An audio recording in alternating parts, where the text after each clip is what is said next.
नमस्कार, आदाब, सत श्री अकाल और अस्सलाम वालेकुम। मैं हूं मोहम्मद अहमद काज़मी, लेकर आया हूं आपका पसंदीदा कार्यक्रम आपके रूबरू। इस कार्यक्रम में हम आपको कुछ जानकार लोगों से मिलवाते हैं। लगातार हम खबरों से आपको अपडेट कर रहे हैं। इस पूरे वेस्ट एशिया प्रकरण की जो जंग शुरू हुई थी, इजराइल फिलिस्तीन जंग से शुरू हुई, उसके बाद Lebanon, Syria, Yemen, Iran Iran तक पहुंची, लेकिन ईरान में 12 दिन में ही उन्हें वापस भागना पड़ा, इजराइल और अमेरिका को। लेकिन अभी कई बहुत ही अहम खबरें आ रही हैं। एक तो बहुत बड़ा, बहुत अहम, बहुत दिन के बाद इस किस्म का फतवा आया है।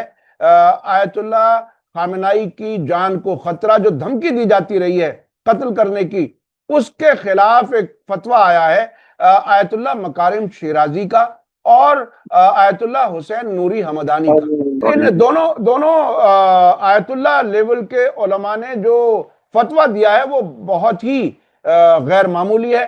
उसमें यह कहा है कि जो भी इस्लामिक लीडरशिप या इस्लामी मुल्क की संप्रभुता, सॉवरेनिटी के लिए खतरा हो, जो धमकी दे, वो एक वार क्राइम है और उसके खिलाफ उनको पछताना चाहिए। ऐसे दुनिया भर के मुसलमानों से अपील है कि ऐसा कुछ करो ताकि उन्हें इन धमकियां देने से पछतावा आए, और उसमें अगर किसी को कोई तकलीफ भी होगी तो वो एक मुजाहिद माना जाएगा। इस तरह का फतवा आया है जो बहुत ही गैर मामूली है। उस पर हम थोड़ी बात करेंगे। उधर ईरान में सुन्नी हजरात ने वहां की हुकूमत के कुछ फैसलों को खास तौर पर वेलकम किया है, अपने आप को शामिल रखा है, और ईरान चीन से क्या हथियार ले रहा है उस पर बहुत ही अहम मालूमात आज देंगे।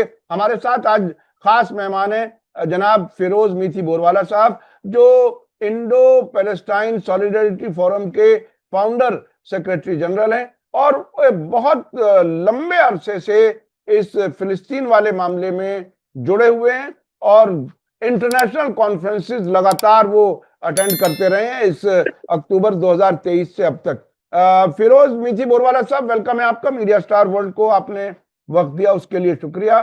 क्या कुछ है इस फतवे को, किस तरह से समझा जाए कि इस फतवे का क्या मंशा है, क्या होगा? ये सीधे सीधे डोनाल्ड ट्रंप और नेतन्याहू के खिलाफ एक तरह से फतवा है, इसे आप कैसे देख रहे हैं? ये फतवा बेसिकली इम्पोर्टेंट है in the sense that unity of Iran जो है, ईरान कितना यूनाइटेड है, और वेस्ट अंडर एस्टिमेट करी है इमाम खामेनेई का सिग्निफिकेंस को। वो केवल एक लीडर नहीं है, मगर एक मॉरल लीडर है, और आज वो और भी पहले से ज़्यादा रिस्पेक्टेड और प्रिय हो चुके हैं ईरानी जनता में। तो ऑफ कोर्स एजेंडा उनका रेजिम चेंज है कि इमाम खामेनेई आज, जैसे सैयद हसन नसरल्लाह थे लेबनान के लिए, कि हिजबुल्लाह के लिए, कि वो मेन पिलर है, उसको खत्म करो तो क्रमल हो जाएगा। ना हिजबुल्लाह खत्म हुआ, ना ईरान तो बहुत दूर की बात है उनके लिए। मगर उनका एजेंडा है कि मेन लीडर को मारो तो फिर एक डिप्रेशन सा आ जाता है, मगर वो होने वाला नहीं है। तो इमाम खामेनेई ने जो इस बार जो उम्मीदें जगाई है लोगों में, पूरे वर्ल्ड वाइड, मैं तो देख रहा हूँ कि कितने हिंदू हमारे दोस्त, क्रिश्चियन दोस्त हमारे इमाम खामेनेई के सपोर्ट में भी आ गए ये 12 दिन के बाद, क्योंकि उनको ईरान की सिस्टम समझ में नहीं आ रही है। उनको लग रहा है टिपिकल एक धार्मिक कंट्री है वगैरह वगैरह। पॉइंट इज के, मैं भारत के साथियों के लिए बोल दूं पहले, क्योंकि हमारे आज़ादी के आंदोलन में धार्मिक तत्वों ने नेगेटिव रोल प्ले किया था, क्या वो मुस्लिम लीग हो या हिंदू महासभा हो या आरएसएस हो, उन्होंने बंटवारे तक का रोल प्ले किया और हिंदू मुस्लिम को बांटा था, अंग्रेजों के कंट्रोल में थे। इसलिए हम लोग को बात समझ में नहीं आती कि एक धार्मिक ताकत आज़ादी के रोल प्ले कर सकती है। इसको हम लोग बोलते हैं लिबरेशन थियोलॉजी। तो जब लिबरेशन थियोलॉजी की बात आती है तो क्रिश्चियन लिबरेशन थियोलॉजी, जब पादरी और ननों ने जमीन के लिए डिक्टेटर्स के खिलाफ और अमेरिका के खिलाफ साउथ अमेरिका में लड़ा था, तो वो समझ में आती है। मगर धर्म और लिबरेशन का एक रोल है, वो चाहे इस्लामिक लिबरेशन थियोलॉजी हो, हिंदू लिबरेशन थियोलॉजी, और उसमें तो मैं मानता हूँ कि गांधी जी का एक एग्जाम्पल समझना चाहिए, क्योंकि इन्होंने वो हिंदू सिंबलिज्म को भी इस्तेमाल किया था अंग्रेजों के खिलाफ। वो टोटल सेकुलर थे अनडाउटेडली, मगर उन्होंने एक स्ट्रेटजी के माध्यम से। तो इस कॉन्टेक्स्ट में हमास, हिजबुल्लाह, ईरान की सरकार, अंसारुल्लाह, हसन शाबी और इराक, ये सब लिबरेशन थियोलॉजी के सिंबल के एग्जाम्पल्स है। हसन शाबी नहीं होती तो आइसिस आज राज कर रहा होता बगदाद। इराक की आर्मी नहीं हटाया था पीपल्स मोबिलाइजेशन यूनिट से। अंसारुल्लाह ने आज यमन को बचा लिया, नहीं तो यमन भी सऊदी और इसराइल और अमेरिका के हाथ में आ जाता। हमास आज खड़ा है तो गाजा अभी तक 20 महीने के बाद भी इसराइल एक छोटी सी गाजा को नहीं ले पाए। हिजबुल आज खड़ा है तो लेबनान के हाथ में नहीं आ पाए। और लेबनान में सुन्नी और क्रिश्चियन बड़े पैमाने पर हिजबुल्लाह को सपोर्ट करते हैं, हमास को पैलेस्टीन क्रिश्चियन सपोर्ट करते हैं। ईरान में आप देखेंगे कि सिख से लेकर वहां के सुन्नी क्रिश्चियन सब सपोर्ट करते हैं ईरान की सरकार को। अभी तो जूइश ईरानियों का स्टेटमेंट आया कि हम लोग पहले ईरानी और बाद में यहूदी है, और हम लोग हमारे सरकार के साथ है, हम लोग इसराइल के साथ नहीं है। इसराइल के साथ हो भी कौन सकता है। ओके, तो ये एग्जाम्पल है कि ना वहाँ के मॉब लिंचिंग हो रहा है, ना किसी को खाने के लिए मारा जा रहा है, ऐसा कुछ नहीं हो रहा है, ना वहाँ के किसी धार्मिक स्थलों को तोड़ा जा रहा है। जो भी धार्मिक स्थलों को तोड़ा जा रहा है वो इसराइल बॉम्बिंग करके तोड़ रही है। खैर चलो, वो एक मुद्दा है। तो एक तो है कि ये जो सबसे बड़ी खबर आज की है कि इन पे जो लगातार मारने की धमकी आ रही है, एक फतवा निकल चुका है कि इसके तुमको परिणाम भुगतने होंगे। और क्योंकि उनको बोला जाता है वो ज्यादा समझा पाएंगे, मर्जा तकलीद है। ओके, और उनके इस्लामिक लॉज के लिए भी, मगर फेथ और वैल्यूज के लिए भी उनको उनके तरफ देखा जाता है। और ये अयतोल्ला नासिर मकातम शिराजी ने, जो खुद मर्जा है, मकारिम उन्होंने शिराजी, ये फतवा आई थिंक दिया है। मकारिम शिराजी, उन्होंने ये फतवा दिया है। ये तो रही जहां तक ये वाली बात, रेजिम चेंज का एजेंडा था, ये पूरा अटैक रेजिम चेंज का था, वो पूरा का पूरा फोल हुआ। ईरान बहुत मजबूत हो गया है, इसराइल बहुत ही अंदर से वीक हो रहा है, अभी भी लोग भाग रहे हैं वहां से। वो अपने बाप दादा के बर्थ से ढूंढ रहे हैं ताकि उनको वहां के सिटीजनशिप मिल जाए, कोई ना कोई यूरोपियन कंट्री के। ये सब हाल अभी इसराइल के अंदर चल रहे हैं। और इसलिए खतरा है अभी कि नेतन्याहू एकदम डेस्परेट है, कोर्ट का केस उन पे चल रहा है करप्शन का। ट्रम्प बोल रहा है इस पे करप्शन का केस नहीं होना चाहिए क्योंकि खुद ट्रम्प इतने करप्शन केसेस में घिरा पड़ा है। तो इसराइल इतना डेस्परेट है, वो चैटर फेसबुक सोशल मीडिया पे चालू हो गया कि आतंकवादी हमला होगा। और फिलिप जेराल्डी जो फॉर्मर सीआई, उन्होंने भी कहा है कि अभी एक ही रास्ता बचा है कि कोई ना कोई बड़ा आतंकवादी करो, इतना बड़ा आतंकवादी करो कि बाद में अमेरिका को आना पड़े ईरान के खिलाफ। तो इसराइल एक महीने से ज्यादा टिक नहीं पाएगा, ये 12 दिन में थक चुका था। एक महीना भी मैं ज्यादा बोल रहा हूँ, शायद 20-25 दिन का मेहमान अगर ये वॉर अकेले वो लड़ेगा ईरान के सामने। और अकेला लड़ता नहीं, सब हथियार तो भारत आते रहते हैं और दूसरी तरीके से उसको मदद करते रहते हैं। तो वो तो बात हुई। दूसरी इंपॉर्टेंट बात है कि आई थिंक जो 3-4 कमियां थी ईरान की, इसके बाद एयरफोर्स नहीं है, एयरफोर्स बहुत पुरानी है। तो अभी तक तो ईरान को चाइना ने पहले भी ऑफर किया था, मगर अभी ये वॉर के बाद चाइना के जो J-10C 4.5 स्टेल्थ जनरेशन वाले जो फाइटर जेट्स है उसको वो ले रहा है। 40 जेट को ऑफर किया है। आई थिंक जल्द से जल्द आ जाएंगे, इनकी ट्रेनिंग भी हो जाएगी। और उसके साथ इसराइली एयरक्राफ्ट को काउंटर करने के लिए, वो तो एयरक्राफ्ट तो भी आगे आ जाएंगे, मगर HQ-16 और HQ-17 ये सिस्टम्स जो एंटी एयरक्राफ्ट मिसाइल है चाइना के, उसको भी वो खरीद रहा है ताकि वो इसराइल के पास एक ही ताकत है, वो एयरफोर्स की। अगर वो एयरफोर्स काउंटर हो गया तो फिर उसके पास कुछ भी नहीं। और या ईरान के पास मिसाइल भी है। मैं आपको बताऊं, जैनब अल सफ़ार जी अलमयादीन जी टेलीविजन की सीनियर जर्नलिस्ट हैं। उन्होंने एक एनालिसिस बहुत ही दिलचस्प दी है, वो हम अपने दर्शकों को कल पहुंचा देंगे। उसमें यह कहा है कि ईरान से चलती हुई मिसाइलें, सबसे पहले उनका सामना होता है इराक में जो अमेरिकी बेसिस हैं, और उसने 500 बेसिस बताए। मुझे भी ताज्जुब हुआ है उनका। My God. वो रोकने की कोशिश करते हैं। उसके बाद यूएई में जो एयरफोर्स है फ्रांस की, वो उन्हें रोकने की कोशिश करती है। उसके बाद माय गॉड। जॉर्डन में अमेरिका के जो एयर डिफेंस सिस्टम है वो रोकने की कोशिश करते हैं। उसके बाद इसराइल में एरो 1, एरो 2, एरो 3 वो यूज शुरू करते हैं रोकने की कोशिश। और उसके बाद आता है नंबर आयरन डोम का। इन सबको पार करके अपने निशानों तक पहुंचने वाला मिसाइल दुनिया में बेहतरीन मिसाइल है, और वो कहां कहां क्या क्या चीजें पार कर सकता है, ये बहुत ही ताज्जुब की बात है। तो ये बात ठीक है कि एयरफोर्स कमजोर है, लेकिन उन्होंने मिसाइल में बहुत काम किया है। जी, आप अपनी बात नहीं जानिए। मैं मानता हूँ।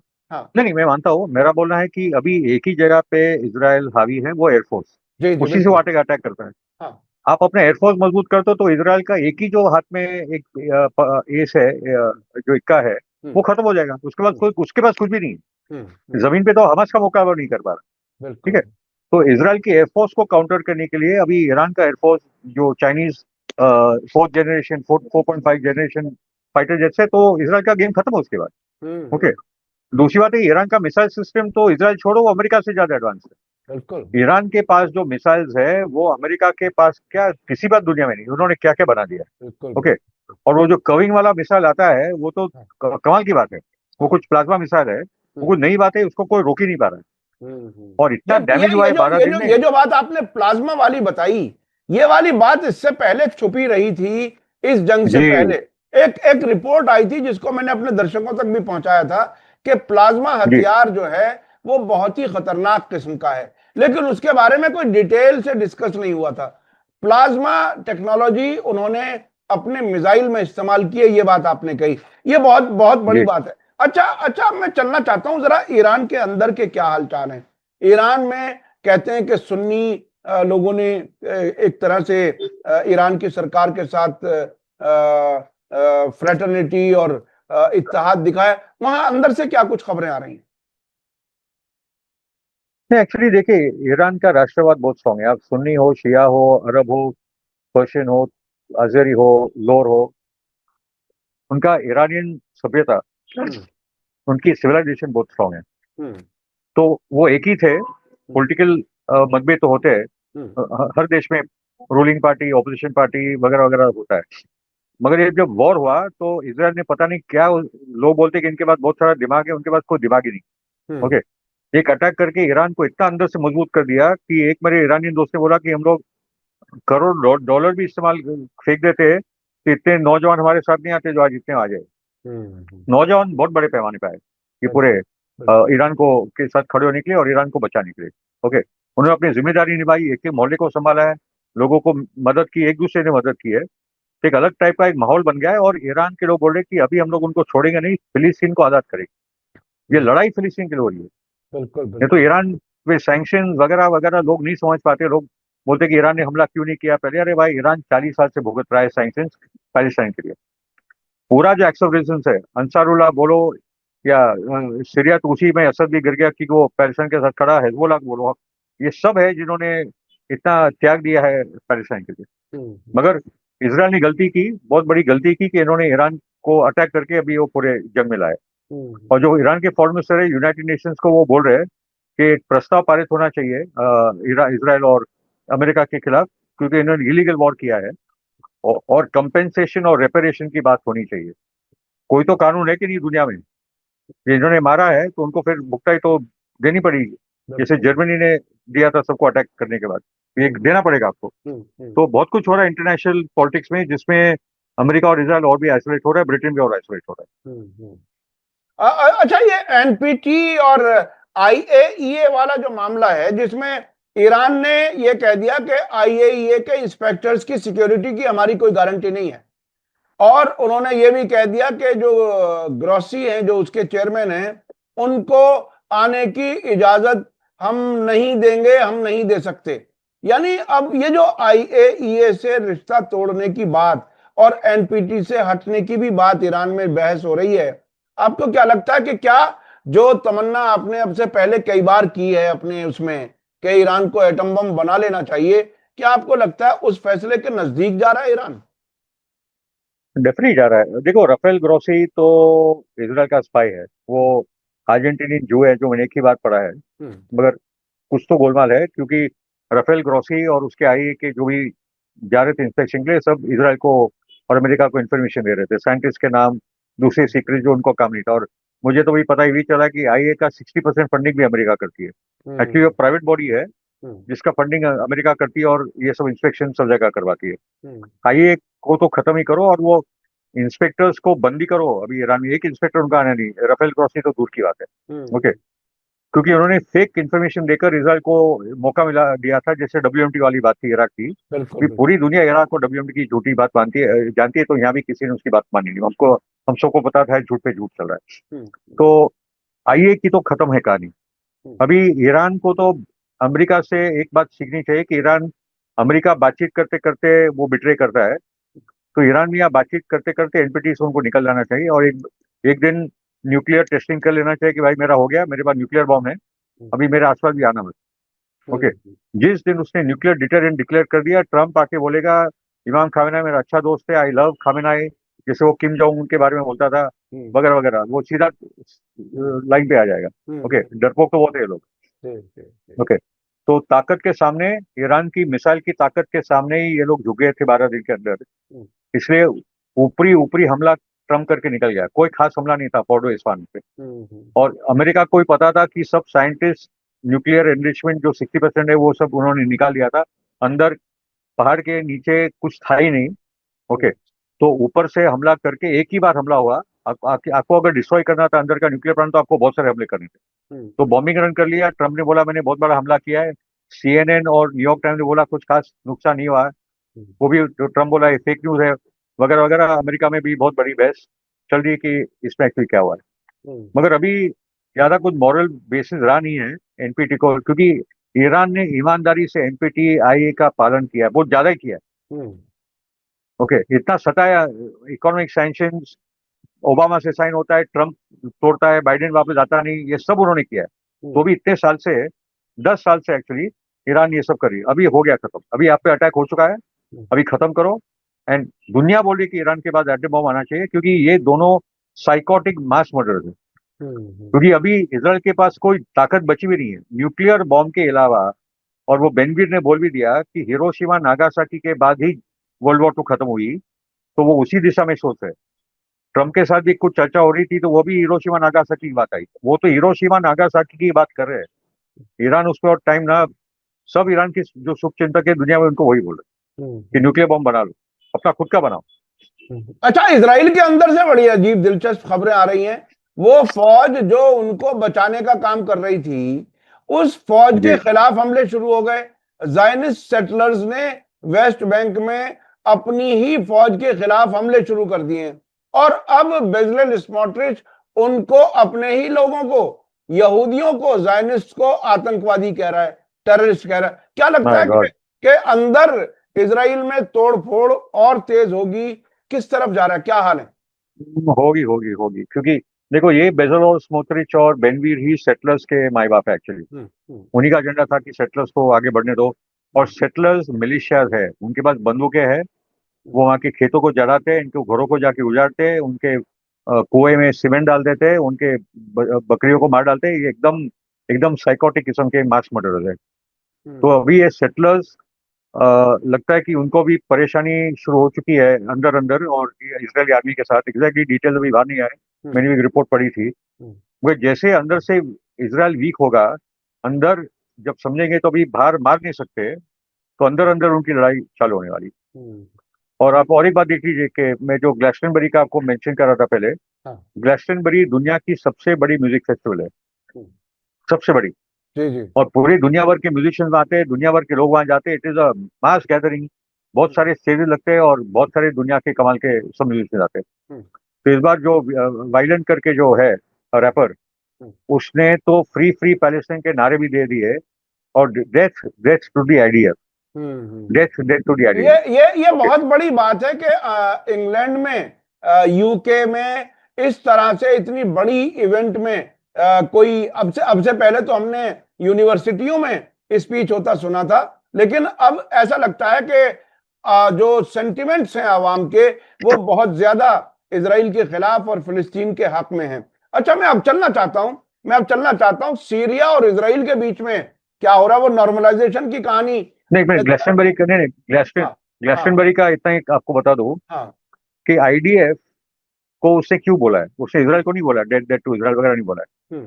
आईडीएफ को यशायाशु लिबोविच, जो इजरायली जूइश फिलोसोफर थे, गुजर गए बड़ी उम्र में, उन्होंने अर्ली 90s में बोल दिया था कि आईडीएफ आर नाजीज, वो जूडियो नाजीज है, जूइश नाजीज है। ओके, तो जैसे नाजीज को, जर्मन नाजीज को डेथ डेथ बोलने में कोई प्रॉब्लम नहीं है, वैसे ही आईडीएफ को डेथ टू आईडीएफ बोलने में कोई प्रॉब्लम नहीं, वो नाजीज, ठीक है, उनसे बदतर है मेरा तो बोलना है। राइट जी, सीरिया और लेबनान की तरफ। तो आईडीएफ को अगर नाजी कह करके डेथ टू आईडीएफ कहा जा सकता है, तो वही तो इजराइल के मुहाफिज हैं, सीधे सीधे इजराइल के खिलाफ ही हो गई ना बात, क्योंकि इजराइल एग्जैक्टली की ही एग्जैक्टली, फौज नहीं है। नहीं, इससे तो एग्जैक्टली नहीं, मैं तो जूडियो नाजी इसराइली बोलता हूँ। जी जी, ये जो बिल्कुल एंटिटी है बिल्कुल इसराइल, वो जूडियो नाजी सरकार ही है वो। बिल्कुल सरकार भी एक बिल्कुल एंटिटी है, रोग, टोटल रोग नेशन है वो। ओके। बिल्कुल बिल्कुल बिल्कुल। अच्छा, जहां तक आप सीरिया, सीरिया और लेबनान सीरिया की और बात, इजराइल वाला हाँ, क्या चल रहा है? जो वो नेतन्याहू का ये कहना है कि ईरान के खिलाफ जंग के बाद एक बड़ी अपॉर्चुनिटी खुली है, जिसमें कई मुल्कों से हम नॉर्मलाइजेशन कर सकते हैं और हम और मजबूत होकर के उभरेंगे। क्या है हकीकत? ये जो सीरिया वाली बात चल रही है कोई वो नहीं आ कहाँ? रहा है। सऊदी ने तो क्लियर कर बोल दिया कि हम लोग बात ही नहीं करेंगे जब तक पैलेस्टाइन का हल नहीं आता, तो सऊदी को तो भूल जाओ। हम्म सीरिया उनके हाथ में बकरा है, क्योंकि इन्होंने जोलानी को वहां बिठा दिया। मोसाद ने जोलानी को बिठाया, तुर्की भी इन्वॉल्व था। हम्म तुर्की का रोल कम है, इसराइल का रोल सीरिया में बढ़ गया है। हम्म तो अभी एक कुछ दिखाना है पब्लिक को इनके कि कुछ तो हम लोग को पॉलिटिकल फायदा हुआ है। तो जोलानी के साथ कुछ नॉर्मलाइजेशन, क्योंकि जोलानी अलग अकेला अरब लीडर था जिसने ईरान को कंडेम किया तो इसराइल का साथ दिया था वॉर में। हम्म ओके। ईरान ने जो अटैक किया है इसराइल पे, वो गलत है। ये जोलानी है। हम्म। ये जोलानी है जिसको कितने सारे दूसरे लोगों ने भी, मुसलमानों ने सपोर्ट किया था कि अभी सीरिया में बहुत बड़ी क्रांति आएगी और एक बहुत बड़ा रेवोल्यूशन आ गया। ये है वो तो रेवोल्यूशन। बहुत ही दिलचस्प पहलू था वो, जब दिसंबर में हुकूमत गिरी बशार अल असद की, तो जो सऊदी फंडेड किस्म के सुन्नी थे, वो बिल्कुल उन्होंने ये कहना शुरू कर दिया कि सुन्नियों का कातिल चला गया, अब ये आ गया और ये तो बेहतरीन हुकूमत होगी और ये सुन्नियों के लिए जन्नत बन जाएगी। ये सुन्नियों को क्या इजराइल की गोद में बिठाने की तैयारी है, क्या है? सऊदी फंडेड, मुस्लिम ब्रदरहुड फंडेड, टर्किश फंडेड, ये जितने वो टाइप के लोग थे, हाँ। वो सब सपोर्ट में आ गए थे। और आज वो लोग आग छुपा कर भाग रहे हैं, क्योंकि आज सीरिया एक्सेस ऑफ रेजिस्टेंस से निकल गया है। हम्म वो जो एक पूरा फिजिकल रूट था, Yemen, Iran, Iraq, hmm Syria, Lebanon and Palestine, वो जो एक्सेस ऑफ रेजिस्टेंस था जिसको को तोड़ना था, अभी अभी मेरा बोलना है टेम्परेरी है। जोलानी जिस दिन साइन करेगा इसराइल के साथ, उसकी बची कुची जो भी बचा है सीरिया में, क्योंकि सीरिया में उठाव होगा। सीरिया के लोग बहुत ही स्ट्रॉन्ग नेशनलिस्ट है और वो उठने वाले हैं। ओके, क्योंकि वो थक चुके थे। इकोनॉमिक लंबा वॉर था, इकोनॉमिक सैंक्शन थे, वो समाज टूट चुका था। असद भी आखिरी आखिरी में हैंडल नहीं कर पाया। अगर बशर अल असद ने ईरान और हिजबुल्लाह की बात मानी होती कि पीपल्स डिफेंस यूनिट बना लो, हसन शाबी हिजबुल्लाह जैसे, कतब हिजबुल्लाह जैसे, हर एक गांव में, हर एक टाउन में अगर पीपल्स यूनिट्स डिफेंस कमिटीज बन जाती, तो ये आईसिस अलकायदा को आया नहीं जाता, क्योंकि सीरिया की आर्मी लंबी लड़ाई लड़कर थक चुकी थी। और $20 मिल रहा था, आपके घर के बाद जो गुरखा खड़ा है आपके बिल्डिंग का, उसको भी ज्यादा मिलता है। जी वो समझ टूट गया था। और दूसरी जो गलती असर था कि वो सऊदी और यूए की ज्यादा करीब जा रहा था इकोनॉमिक सैंक्शंस के कारण। वो सब चीजों में कोलैप्स हो गया। सीरिया उठेगा। ईरान ने अभी जो इसराइल और अमेरिका को जो हरा दिया है, उससे बहुत ताकत, उम्मीदें उभरी पूरी दुनिया में। और सीरिया में भी वो मैसेज गया होगा कि ईरान ने हरा दिया इसराइल को, हम लोग को भी मदद करने के लिए ईरान आएगा। हम श्योर वो सब बातें हिजबुल्लाह और ईरान और सीरिया में जो ग्रुप्स है, जो भी इराक और लेबनान में है, वो सबकी बातचीत चल रही होगी कि वह वापस कैसे बड़ी ताकत खड़ी करके, क्योंकि इसकी जो आर्मी है मर्सनरीज की, वो सब इस किस्म के सब किस्म के आतंकवादी ग्रुप से जुड़े हुए हैं। बिल्कुल बिल्कुल। ओके, उनका वहाँ के लोकल लोग के साथ कोई खास संबंध नहीं है। तो इसका मैं तो मानता हूँ कि जब ये लार्जर जंग अभी चालू होने वाली है, उसके बाद मैं ममदान जोरान की बात करूंगा, then we can we don't अच्छा हैव मच अच्छा टाइम। अच्छा अच्छा, आपको क्या हाँ लगता है हाँ। ये जो इसराइल और ईरान के बीच में जो जंगबंदी हुई है, ये कुछ दिन चलेगी या खत्म हो जाएगी? क्या लगता है आपको? नहीं नहीं, खत्म हो जाएगी ना। इसराइल का कोई इरादा है और ईरान जानता है कि वो लोग आने वाले हैं। हम्म क्योंकि अभी जो पूरी तैयारी नेतन्याहू की चल रही, क्योंकि अभी बहुत सारे हथियार आ रहे हैं वापस। हम्म तो और वो लगातार लेबनान में हमला, यहाँ हमला, वो सब चल रहा है, क्योंकि वो जनता को दिखा नहीं चाहता कि भाई हम लोग बुरी बुरी तरीके से पिट गए थे, मगर जनता जानती है कि क्या हुआ। तो रोज जंग जारी रहेगी, तब तक वो सत्ता में बैठा रहेगा। तो द पॉइंट इज के मैं इसलिए बोल रहा हूँ कि there is a lot of chatter on the social media. हाँ, फिलिप जेराल्डी जो फॉर्मर सीआईए, इसने तो लिख ही दिया है कि अमेरिका में एक बहुत बड़ा आतंकवादी हमला होगा। और हम्म, फिर ट्रंप कन्विंस कर पाएगा कि भाई अभी अमेरिका को ईरान के खिलाफ जाना है। और आप देखिए कि डेमोक्रेट्स ने सेनेट में एक रेजोल्यूशन रखा था कि Trump cannot go to war without the Senate का परमिशन के बिना नहीं जा सकता। तो रिपब्लिकन पार्टी ने उसको ओवररूल कर दिया कि ट्रम्प को कोई इजाजत नहीं की, कोई जरूरत नहीं है सेनेट और कांग्रेस में आने की, वो डायरेक्टली जा सकता है। ये तो हाल हो गया अमेरिका के। ओके, तो पूरी तैयारी चल रही है कि अगली वॉर कब चालू हो। ईरान ने, मैंने बोला कि Chinese fighters anti air missile system वो ले लिए है, उसकी बड़ी तैयारी चल रही है। मैं मानता हूँ कि वो दूर नहीं है, क्योंकि नेतन्याहू के पास वक्त नहीं है। ओके, तो इसलिए वो है, इसलिए ये जंग की तैयारी में ये सब जो उठा, अंसारुल्लाह, हिजबुल्लाह, इराक के हसन शाबी, सीरिया का उठाओ और पैलेस्टाइन के तो लोग संघर्ष ही कर रहे हैं, तो ये सब अभी एक साथ होने वाला है। यानी दोबारा बड़ी जंग शुरू होगी, बड़ी जंग शुरू होगी और इस आखिरी बार। जंग होगी, आखिरी बड़ी, जंग होगी। बड़ी आई और डोंट, आखिरी। हाँ आखिरी, आखिरी, और उसमें पैलेस्टाइन की आज़ादी, इसराइल का अंत, अमेरिका विड्रॉ करके निकल जाएगा, क्योंकि उसके एयरक्राफ्ट कैरियर्स और ये सब डुबा डाले मार खा के, तो कुछ बचेगा नहीं। अमेरिका बहुत जल्दी भाग जाएगा, क्योंकि लोगों का सेंटिमेंट अमेरिका में एंटी वॉर है, जी तो जी, वो बहुत बड़ी बात है। वो बहुत बड़ी बात इसलिए है। ईरान का न्यूक्लियर डिटरेंट आना जरूरी है। एक बार न्यूक्लियर डिटरेंट आ गया तो फिर वो लोग वो न्यूक्लियर ऑप्शन का सोचेंगे नहीं। और कन्वेंशनल वॉर में ईरान की missile system, Chinese jet fighters, जो हमको पता है कि F-35 को वो गिरा, वैसे F-35 को 4 को गिरा दिया था, तो इसराइल और अमेरिका टिक नहीं पाएंगे। और यानी उसी में आऊंगा। जी जी जी, बोलिए। जी, अब न्यूयॉर्क, न्यूयॉर्क की तरफ देखते हैं। वो जो आपने सेंटिमेंट्स की बात की कि वो फिलिस्तीन के हक में और इसराइल के खिलाफ सेंटिमेंट्स हैं, न्यूयॉर्क में इलेक्शन बड़े नए किस्म का हो रहा है, मेयर का, उसके बारे में थोड़ा सा बताइए। वो तो अनबिलीवेबल है। जोरान ममदानी आज एक ग्लोबल फिगर बन चुका है। 1 महीने पहले उसका कोई नाम नहीं जानता था, मुझे पता ही नहीं कि महमूद महमूद ये ममदानी के बेटे, प्रोफेसर महमूद ममदानी के बेटे, और मीरा नायर का कोई बेटा भी था इस किस्म का। हाँ। मगर वो पहला मुसलमान था जिसने कांग्रेस में वोटिंग, मतलब इलेक्शन में लड़ा और वो जीता। बहुत बड़ी बात थी, तभी नहीं सुना था। जब उसने कैंपेन चालू किया था, जोरान बताते हैं कि 1% वोट भी उसके पास नहीं था। आज वो जीत चुका है, मगर 1% वोट भी नहीं था। एक मुसलमान न्यूयॉर्क में खड़ा हो रहा है, जहाँ 9/11 हुआ था, जो जूइश डोमिनेटेड सिटी है, जो financial centre of the world है, जिसकी जीडीपी 1.5 ट्रिलियन है। भारत की जीडीपी अभी 4 ट्रिलियन पास हो चुकी है। सिर्फ एक शेयर का 1.5 ट्रिलियन डॉलर का, दुनिया के सबसे ज्यादा मिलियन और बिलियनर्स वो शेयर में है। उसका आज एक प्रोग्रेसिव सोशलिस्ट डेमोक्रेट, एक जोरान ममदानी, 33 साल का लड़का, आज उसका मेयर बनने जा रहा है, और वो बनेगा। और उसका एजेंडा, एक्चुअली जोरान की पॉलिटिक्स भी बहुत इंटरेस्टिंग है। उसकी क्लास पॉलिटिक्स देखोगे तो उसने टैक्सी ड्राइवर्स को पहले संगठित किया था, जो बहुत कर्जे में थे, मगर उसने सरकार से $450 मिलियन का एक पूरा बजट पास करवाया था उनको कर्जे से निकालने के लिए। वो इसका था।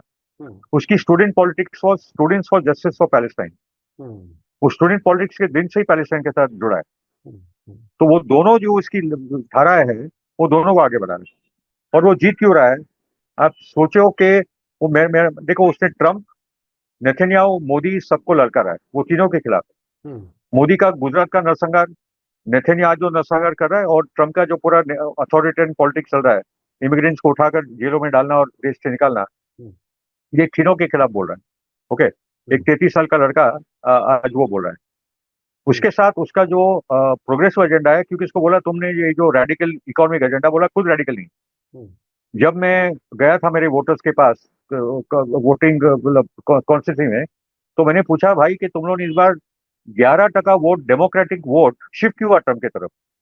तो डेमोक्रेटिक पार्टी के वोटर बोले कि डेमोक्रेटिक पार्टी की लीडरशिप, ये हिलेरी क्लिंटन और ओबामा और बाइडेन, हम मिडिल क्लास वर्किंग क्लास को भूल गए थे। वो तो ट्रम्प हमारी बात कर रहा था, तुम लोग कहाँ बात कर रहे, तुम तो खाली आइडेंटिटी पॉलिटिक्स की बात कर रहे थे। तो तब उसने तय किया कि एक प्रॉपर एक इकोनॉमिक एजेंडा। इकोनॉमिक एजेंडा क्या है कि बेसिकली वर्किंग मदर्स के लिए बहुत बड़ा फायदा होगा कि चाइल्ड केयर फ्री होगा, पूरा बस का ट्रेवल वो फ्री करने वाला है, जो काफी यूरोपियन कंट्रीज में है ये सब चीजें। तीसरी बात है कि मिनिमम जो वेज है वो $30 करेगा। आज $7.5 मिलता है, $12 मिलता है, $15 मिनिमम होना चाहिए, वो $30 की बात कर रहे हैं, क्योंकि इतना अमीर शहर है। चौथा भी बात कर रहा है कि 2% टैक्स ऑन द मिलियनर्स। तो बोले कि तुम पे सबको टैक्स, बोला कि खाली 1% जो लोग हैं न्यूयॉर्क में वो मिलियनर है, मैं उन्हीं को टैक्स करूंगा, ताकि जो ये एडिड खर्चे होने वाले हैं वो बजट में निकले। तो बोला ये कॉर्पोरेट टैक्स तो तुम बहुत ज्यादा करो। बोला कि corporate tax in New York is only 7.5%, new Jersey में 12.5% है, मैं उसी के स्तर पे ला रहा हूँ। ठीक है, बाजू बाजू में न्यूयॉर्क और न्यू जर्सी, वहाँ 12.5% है, यहाँ 7.5% है, उसको इक्वल करो और क्या कर रहा हूँ मैं। मगर बजट में, क्योंकि वो क्या, और अफोर्डेबल हाउसिंग की बात कर रहा है और रेंट फ्रीज की बात कर रहा है, क्योंकि जैसे बम्बई में हो रहा है कि जो मराठी वर्ग है वो शहर में जी नहीं पाता है, या कामगार वर्ग है वो बहुत दूर दूर तक निकल जाता है, न्यूयॉर्क में भी वैसे हो रहा है कि जो वर्किंग क्लास है, मिडिल क्लास है, वहाँ का रेंट नहीं अफोर्ड कर पा रहा है, ना वो नया घर खरीद पा रहा है, जो 1960 और 70 में आसान था। तो अफोर्डेबल हाउसिंग वो बनाएगा, रेंट फ्रीज करेगा, एकदम प्रोग्रेसिव एजेंडा है, जिसके कारण उसको व्यापक सपोर्ट मिला है। जी जी और जी। जहां तक जूस की बात है, कि उसका जो पार्टनर है ब्रैड हार्डी लैंडी, वो जू है, और वो बोलता है कि यार तुम मुझे वोट दो या इसको वोट दो, हम लोग दोनों का एजेंडा सिमिलर है। बिल्कुल तो बिल्कुल। उसका पार्टनर जो उसके लिए कैंपेन में निकला वो तो यहूदी है। ये मगर बड़ी क्या हुआ कमाल की कि बात है। नरसंहार ये बड़ी ये बड़ी जो कमाल की बात है। नरसंहार हुआ है, जी जो नरसंहार हुआ है गाजा में, तो बहुत सारे जूस एंटी इसराइल हो चुके हैं, जी जी उनको वो हो रहा है, इसलिए वो बड़े पैमाने पे गोरे और जूस आज जोरान के साथ है। जी। मैं बताऊं, मैं और अपने उसको, दर्शकों को बताऊं कि जोरान जोरान ममदानी से वहां के टेलीविजन चैनल्स जो है वो फंसाने की जी जी कोशिश करते हैं। वो ये जी कहने की जी जी कोशिश जी करते हैं कि जब तुम जीत जाओगे क्या तुम इजराइल जाओगे। या इजराइल को आप कैसे देख रहे राइट हैं, टू, इन सवालों में वो उलझा रहे हैं। वो कहता मेयर, न्यूयॉर्क का मेयर होने के लिए इजराइल जाना जरूरी नहीं है, किसी भी मुल्क में जाना जरूरी नहीं है, मुझे तो यहीं रह के सही काम बात। करना है। तो ये बिल्कुल नई किस्म की नहीं, तब्दीली आ रही है। और उसने बोला कि Israel has the right to exist like all other countries. बिल्कुल। उसके साथ उनको बोला, do you support a Jewish state? हाँ तो बोला, I support a state that is equal to all citizen. बिल्कुल, सबके तो सबके बाकी के बराबर जो अधिकार उसके होने चाहिए। कंटेंडर थे, हाँ, जी जी। मतलब एक अपार्टाइड स्टेट को आप सपोर्ट करोगे या इक्वल स्टेट? अमेरिका एक सबका है ना। बिल्कुल तो जो बिल्कुल बिल्कुल। बाकी के कंटेंडर्स थे, क्योंकि उनको पूछा कि आप कहाँ जाओगे इलेक्शन जीतने के बाद, अच्छा बोले will go to holy land, will go to Israel. बोला मैं तो न्यूयॉर्क पे रहूंगा भाई, मेरा मुझे यहाँ काम करना है, मुझे क्यों जाना बिल्कुल है। बिल्कुल तो बिल्कुल। इतने सारे लोग गोरे और जूस इसकी चर्चा कर रहे हैं कि ये कमाल और आप समझ, इसका इंपॉर्टेंस समझ लीजिए, ये जीतेगा, जीता ही जीतना उसके इधर, और जब वो अपना इम्प्लीमेंट करेगा एजेंडा, ये पूरे डेमोक्रेटिक पार्टी पे असर होगा। बिल्कुल पूरा बिल्कुल। Democratic party all over America will become pro people, pro working class, pro middle class, जी जो जी छूट जी। गया था उनका आधा।